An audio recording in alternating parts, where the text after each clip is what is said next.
Hormuz జలసంధిలో మళ్లీ యుద్ధ వాతావరణం నెలకొనడంతో ప్రపంచ దేశాలు వణికిపోతున్నాయి. ఇరాన్ నౌకను అమెరికా నేవీ స్వాధీనం చేసుకోవడంతో పాటు జలసంధిపై పట్టు కోసం ఇరాన్ చేస్తున్న ప్రయత్నాలు అంతర్జాతీయ మార్కెట్స్పై తీవ్ర ప్రభావం చూపిస్తున్నాయి. ముఖ్యంగా ముడి చమురు ధరల రికార్డు స్థాయికి చేరుతుండటంతో ప్రజలపై భారం పడే సూచనలు కనిపిస్తున్నాయి. దీనికి సంబంధించిన మరిన్ని వివరాలు ఒకసారి చూద్దాం. హార్ముజ్ జలసంధి వేదికగా అగ్రరాజ్యం అమెరికా ఇరాన్ మధ్య పోరు పతాక స్థాయికి చేరింది. 8వ వారంలోకి ప్రవేశించిన ఈ యుద్ధం ఇప్పుడప్పుడే ముగిసేలా కనిపించడం లేదు. తాజాగా ఇరాన్ జెండాతో వెళ్తున్న ఒక కార్గో నౌకపై అమెరికా నావీ కాల్పులు జరిపి స్వాధీనం చేసుకుంది. ఇరాన్ రేవులపై ఉన్న అమెరికా దిగ్బంధాన్ని తప్పించుకుని వెళ్లేందుకు ప్రయత్నించిన టౌస్కా అనే నౌక ఇంజన్ రూమ్ పై అమెరికా డిస్ట్రాయర్ కాల్పులు జరిపింది. అనంతరం హెలికాప్టర్ల ద్వారా మెరైన్లు రంగంలోకి దిగి ఆ నౌకను తమ అదుపులోకి తీసుకున్నారు.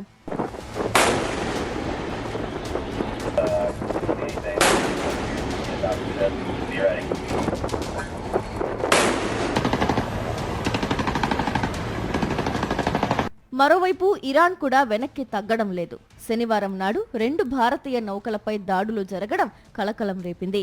జలసంధిపై తమకు పూర్తి నియంత్రణ ఉందని ఇరాన్ ప్రకటించడంతో రవాణా వ్యవస్థ స్తంభించిపోయే ప్రమాదం ఏర్పడింది.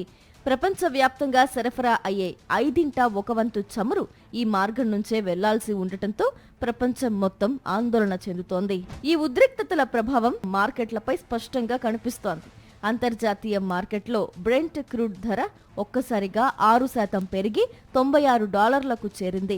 అటు అమెరికా క్రూడ్ ధర కూడా $88లకు ఎగబాకింది. అమెరికాలో గ్యాసోలిన్ ధరలు యుద్ధానికి ముందు ఉన్న స్థాయికి ఇప్పట్లో వచ్చే అవకాశం లేదని అక్కడి ఇంధన శాఖ మంత్రి స్పష్టం చేశారు. అయితే చమురు సెగ స్టాక్ మార్కెట్లకు కూడా తగిలింది.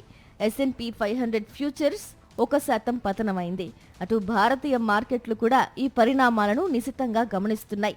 యుద్ధ విరమణ ఒప్పందం గడువు మరో 2 రోజుల్లో ముగినుండటంతో తదుపరి ఏం జరుగుతుందన్నది ఇప్పుడు $1 మిలియన్ ప్రశ్నగా మారింది.